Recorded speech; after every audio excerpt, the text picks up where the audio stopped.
This will definitely be an interesting match. Can go both ways. We've seen this from the release of Eternatus. A matchup very dependent on a few factors, which we'll get into. But before we do that, let's go ahead and jump down into the match. I think we're ready to go ahead and get things started here. So looks like Christian will go ahead and win the coin flip. Not very relevant in this matchup though, as both players want to go in their respective turns. Eternatus wanting to go first, and Christian playing the Pikachu and Zekrom deck, wanting to go a second to utilize that turn 1 Boltund Electrify. Yeah, definitely. Regardless of who wins the flip, we're going to see the same thing, right? And this matchup is definitely kind of a staple of the format. It feels like two of the very most popular decks. I've played a lot with both of these decks, and they're both very strong in their own rights. And Andres actually getting a pretty solid turn here thanks to all of those mulligans that Christian gave him.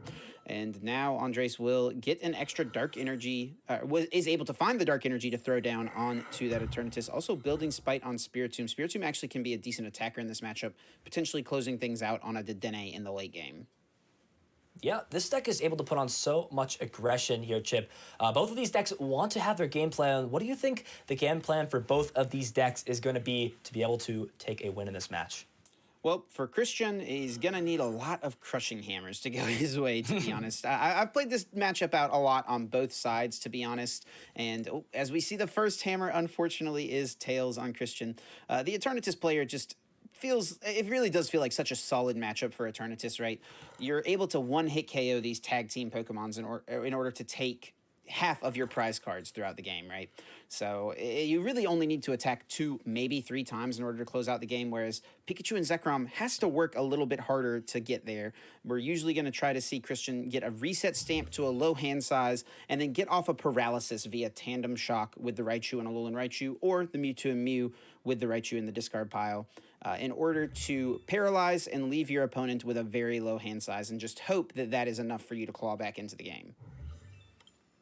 Yeah, and it looks like on Christian's side has that turn 1 Electrify already on board. Quick Ball here, gonna ditch a Lightning Energy. Obviously, great synergy with that Tapu Koko Prism Star. Dance of the Ancients, able to accelerate energy on this card pile and get these attackers powered up even quicker.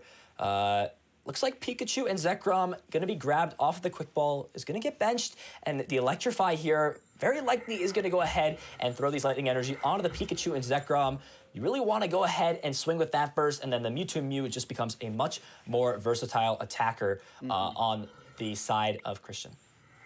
We did see, unfortunately, a double hammer Tails on Christian's side. You're lucky enough to find 2 of your hammers, just not lucky enough on the coin flips, unfortunately. And Andres is going to just try to push the advantage here. We see that Eternatus VMAX coming into play, that Dread End attack, of course, doing 30 damage for each of your Darkness-type Pokemon in play. So we could definitely see a 2-prize KO on Andres' side, but this could play into a decent comeback game plan for Christian by taking a 2-prize knockout on Boltund V and then a 3-prize knockout on either Pikachu, Zekrom, or Mewtwo. You open yourself up to potentially being reset stamped down to just 1 card and then paralyzed by a Tandem Shock.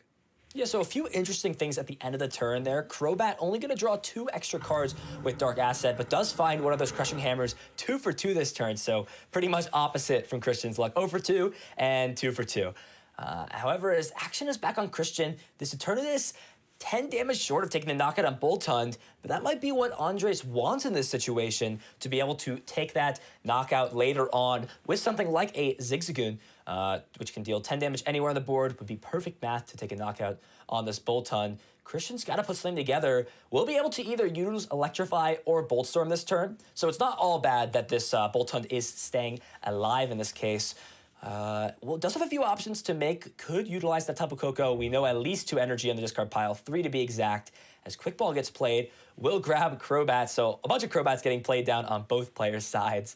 As Christian will be able to draw a bunch of cards and get that hand size filled up to 6. We'll see if he wants to choose to play any other cards, thin any other cards out so he can maximize the total amount of cards drawn off of Dark Asset. As Christian here, I actually do really feel like taking the attack with Boltund here is really strong, and that's exactly what we'll see Christian do. You can hit for a solid chunk of damage with the Tapu Koko's Dance of the Ancients, getting yourself a total of 5 energy in play, doing 160 damage, so that means you can pick up a KO with a Tag Bolt on Eternatus VMAX, and then if at the same time you're able to find one of those last 2 Crushing Hammers and get rid of the energy that's potentially prepped on the bench by Andres, you could get yourself multiple turns of attacking when your opponent doesn't have any energies in play. So we do see the Tapu Koko Prism Star will get popped, accelerating 2 energy on the discard pile, and Bolt will go for a Bolt Storm, and that is another Crushing Hammer heads. Gonna remove an energy off of that Pikachu and Zekrom. We'll also get another attachment down to the board. Spiritomb will build Spite again. Gonna put more damage counters on itself. That Anguish Cry dealing more damage for each damage counter on it. So happy to take some time and slowly build that up to possibly be an attacker to take a knockout later on in the game. And it does find the Zigzagoon, so we'll take 2 prizes onto that active Boltund. And now it kind of is a tough decision for Christian. Do you promote one of these 3 prizers? There's a high chance with the big hand size that Andres has that there will just be another couple Pokemon in hand, and we'll actually promote the Crobat. So this means now Andres doesn't even need to knock out a tag team. There is another 2-prize Pokemon, being that Dene on the bench. So we could just see this Eternatus take a knockout and the game be over the following turn. It's honestly kind of crazy that Andres has gotten this set up while only having to put 1 Crobat in play. Hasn't even had to draw that much with Dark Asset. But has plenty of options, is going to go ahead and leave the bench spot open, which I do like. You know, if you do get reset stamped down to 2 cards here, you want to have outs to find the Crobat so you can try to draw out of it. Now, on to Christian's side, you're really hurting here. This is not a good or ideal situation at all. You're just one attack away on your opponent's side from them just winning the game.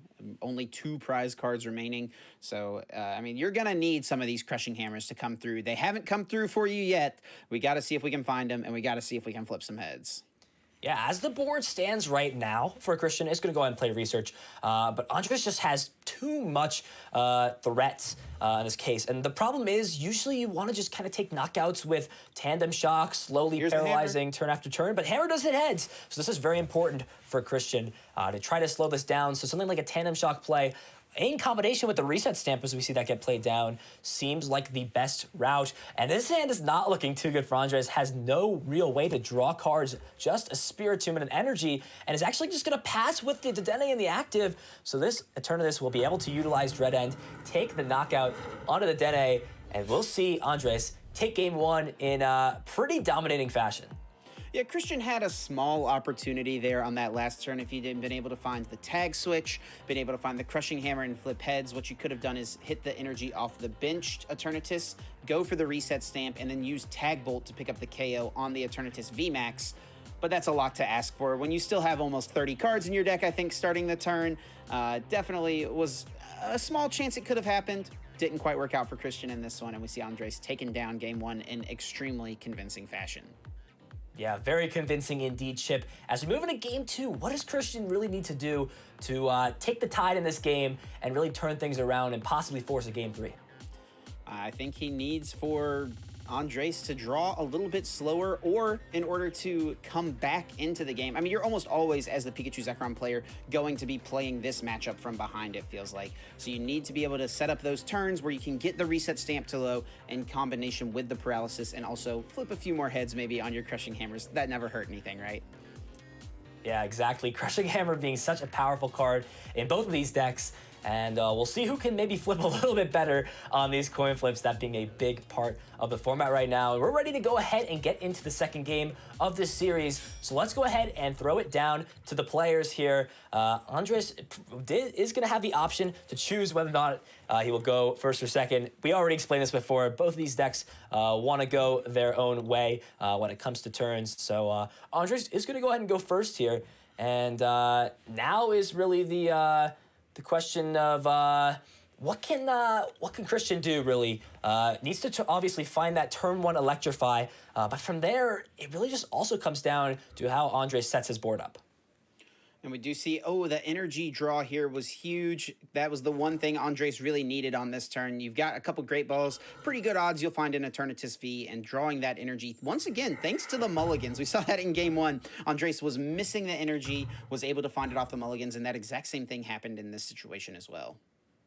Yeah, and an interesting choice whether or not to grab this turn of this VMAX off the Great Ball. The thought process here is you would draw one less card with that Dark Asset ability on Crobat, but you would guarantee the VMAX for next turn. And we haven't really seen Andres take the route of Power Accelerator in this game, so I do like this decision to grab the VMAX. Has energy for next turn. Things are looking super solid here for Andres as action is back on Christian. Needs to find that turn one Electrify. Didn't start one of his worst starters, but Crushing Hammer here, a big card. We'll see if this one goes ahead and flips heads. No, still tails. You hate to see this here if you're Christian. You need to hit those hammer heads to slow this deck down so they cannot apply pressure as quickly as they can in this matchup. Yeah, it might be time to put that coin down and pull something else out of the bag here because that one is not doing you any favors, it seems. We'll see if Christian can find another hammer. On Andres' side, I really love to see you try to get down to Eternatus V. Didn't look like Andres really had the option to. But what can happen here is if Christian does find a heads, you want to be able to VMAX plus utilize Power Accelerator, which can be tough to do unless you get to Eternatus V down. And oh, Christian does not even find the Bolton, does not even find the energy to electrify. Is just going to have to be an energy attachment for turn onto the Mewtwo and a pass.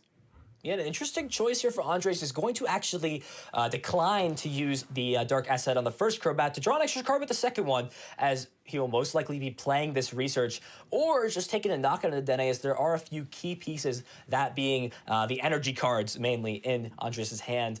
Needs those obviously to attack later on, but nothing else really to attach to. So I wouldn't hate necessarily going for some different line of play, but we actually will see the boss. This is a great way to bring this Mewtwo Mew up, apply pressure to the only thing with energy on the board, and really put yourself in a dominating position.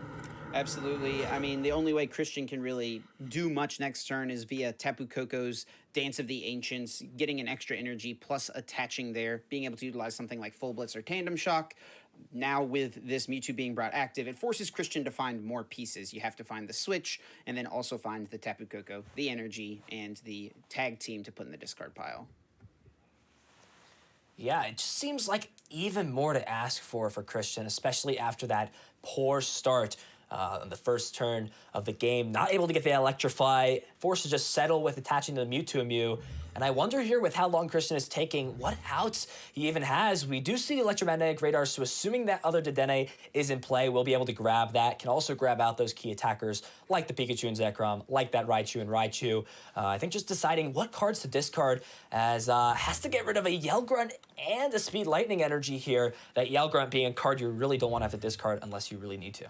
Yeah, it can definitely be a very crucial card for the matchup. You, of course, can get access to it once again with the Eldegoss V, potentially, but you really want to utilize your Eldegoss to find something like a Boss's Orders, I feel like, a lot of the time. Yeah, looks like gonna get 6 fresh new cards off that Dede change. The Dede obviously being a staple card in this Pikachu and Zekrom deck, and many decks in the standard format. Just such aggressive card draw from a basic Pokemon that can be searched out in so many ways. Here's another Crushing Hammer from Christian. Does finally hit his first of the set, and that will set Andres back a turn from attachments. But with this hand, I really think you're not too upset if a Crushing Hammer has to hit sometime during this game. Now could just honestly be the best time.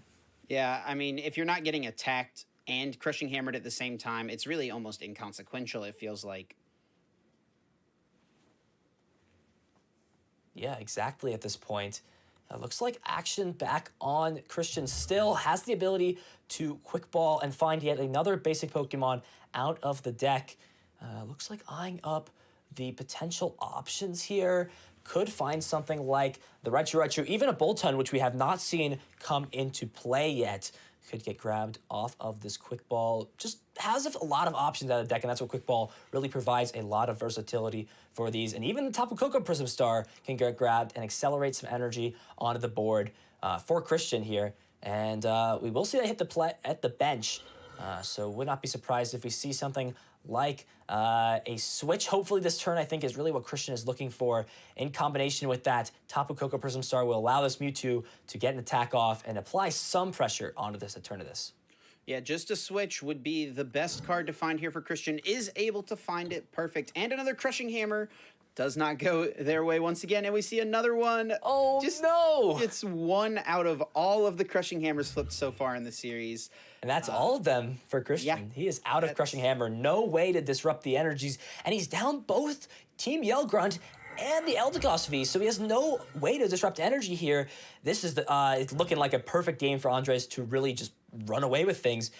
The Eternatus can just slowly build up and just take these one-shots and will win the prize trade. Well, when you're one-shotting to getting two-shotted, both of these being 3-prize Pokemon, it's just looking so good right now for Andres. Definitely ideal, but that at least the one Crushing Hammer does buy you an opportunity here where you know, Andres is not going to be able to attach to an Eternatus V on the bench this turn. Has to attach to the active, and then you're still kind of behind a turn of attachments, right? Yeah, we're seeing two different sides of the coin here, literally onto these Crushing Hammer cards. Andres has been flipping excellent this entire game, getting heads, being able to remove these energies. Obviously, a little bit more important in Christian's side to hit these energy acceleration or energy disruption cards. But in this case here, Andres able to disrupt some energy. Still feels good when you get to take an energy off your opponent's board. I think just deciding what to get rid of with Quick Ball is going to actually opt to get rid of the Boss's Orders. An interesting discard. I guess assuming there's probably a possibility that my Eternatus VMAX can go down next turn. I'll probably want to prioritize a card draw supporter here. Or maybe just thinning his hand down to 0, which it looks like we might see, except the energy attachment, so my mistake there. We'll be able to thin this hand down to 5, but that will also be all 4 Crobats gone, so we'll have just even less options off of a potential reset stamp later on in this game. I mean, you're going to, as Andres, have all of your energies probably cleared out of play here. I think really the only play for Christian is to go for the Tag Bolt, right? Take the knockout on Eternatus VMAX and then just try to maneuver the game from there. And also, as Andres, you will have to discard multiple Pokemon here because the Eternatus VMAX is being knocked out, meaning that Eternal Zone ability no longer active. Some of those Pokemon will have to go to the discard pile. Yeah, so smartly bringing up the Dene with a Lightning Energy, this opens up a lot of plays just in case Christian wants to go for a Tandem Shock. That the Dene is never really attacking, so we will just actually see the switch get played before the research is actually going to discard 3 Boltund off of that, so not looking like Boltund will be the strategy here for Christian. Is going to go in with this solo Mewtwo Mew in combination with a reset stamp to put Andres' hand down to 3, and those are not 3 very good cards off of that reset stamp. It does find the energy, which is important, and we will see Christian take that line of play like you explained before. Tag Bolt will knock out that Eternatus VMAX. Christian will have to, Christian will get 3 prize cards here, and as you said, Andres is going to discard his bench down. We'll need to find even more Pokemon in combination with setting up another VMAX again to really get going and build up the bench to hit for the damage that he needs to hit for. Yeah, you find the VMAX here, which isn't too bad. I mean, as Andres, all your Crobats are gone. Your real only draw outs here are going to be top decking something like a Research or a Marnie. That's it. No Quick Ball outs, no Communication outs, no Great Ball outs even. And gonna go ahead and choose to leave the Yveltal active. I wouldn't have hated seeing just a retreat to the Zigzagoon here. Your opponent is gonna take a prize, right? It's not like they're just gonna pass with your Zigzagoon active, force you to find more. No, they've got to take knockouts, right? So now you lose this pivot, and what do you send up here? Eternatus, and hope that you draw energy or a Research. And it looks like that is the strat for Andres. Let's see what the top deck is. It is a quick ball, but there's no more Crobat left. Yeah, no Crobat left. Had to expand all 4 of those. This is where being a little bit more conservative this matchup, like you said, taking it slow is so important because just like that, it means you can draw 6 more cards and possibly could have found all the cards you need for this game, as this switch in combination with the Air Balloon on the Eldegoss is going to allow Mewtwo Mew to Tandem Shock, and this will be one more piece Andres needs to find in order to get out of this situation, so to say, that he's been put in. Even just the one single Crushing Hammerheads was all Christian needed to try to claw back into this one, and I mean, you're not going to be able to take a knockout next turn, but if you can find the switch card, you can just get the paralysis off again, and you force your opponent to find even more, needing the switch and needing multiple Pokemon. Yeah, there's two sides to what you could do. You could quick ball away the turn of this, but we know Andres is down a fair amount of bench Pokemon, and there is the switch from Christian. So we'll again reset the Tandem Shock. So this is pretty much do or die here for Andres. Has got to find something to put together in order to take this game and advance to 2-0 in the set. What does he top deck? It's a research. Oh! That is a huge time top deck here for Andres. 7 cards. Does he find the switch and the energy? He does, as well as, I believe that would be perfect if he has the last Zigzagoon in deck. I believe that would be exactly math. There. So he will have Pokemon Communication. So if that last Zigzagoon has not been discarded yet and is still in the deck, there will be perfect math here. The 10 from the Zigzagoon will put that Mewtwo and Mew to 240 HP remaining. And this Dread End is doing exactly that. 240 damage with 6 bench Pokemon left. Or actually, 210 damage, so it's not quite a knockout here. My mistake on that. So does not have the ability to take the game. It's there, that's game. Oh, that's game. Yeah, Zigzagoon will actually do it. That'll be that extra 30 bench damage spot. You need. You'll be doing 240 damage, 270 total HP there on the Mewtwo and Mew. And Andres, from a seemingly unwinnable situation, finds the exact top deck needed in order to pick up this final KO, finds the exact cards off the Professor's research, and 240 damage coming down to that Mewtwo that already had 30 on it. That will award Andres the victory, and we'll be moving on to the next round of the winner's brackets. Yeah, just like when it seemed Christian was one turn away from forcing a game 3. An incredible top deck there, Professor Research being so strong at drawing through your deck, finding those pieces, and Andres drew perfectly off of that research. Finding the switch, the Pokemon, the last Zigzagoon in deck, just shows us how this turn of this deck can pull victories from seemingly out of nowhere. Absolutely. Things set up perfectly there in the end game for Andres as Christian. I mean, you hate to see it. All those Crushing Hammer tails throughout the whole